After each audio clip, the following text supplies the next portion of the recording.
Dan is tidying his toy cupboard. He pulls out his teddy, his old donkey and a duck. Then he finds a box of dominoes. He plays with them for a while. Next he sees his yellow digger, so he takes that out for a drive.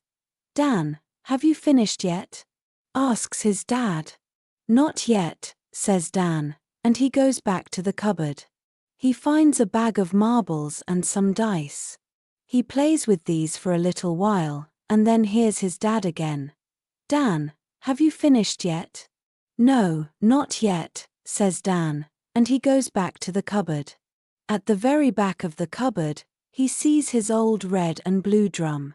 He picks it up and marches up and down, banging the drum. D, d, d, d. Dad comes in to see what all the noise is. Do you know you have spent all day tidying your cupboard? He says. Dan smiles. I've found lots of things I had forgotten all about, he replies.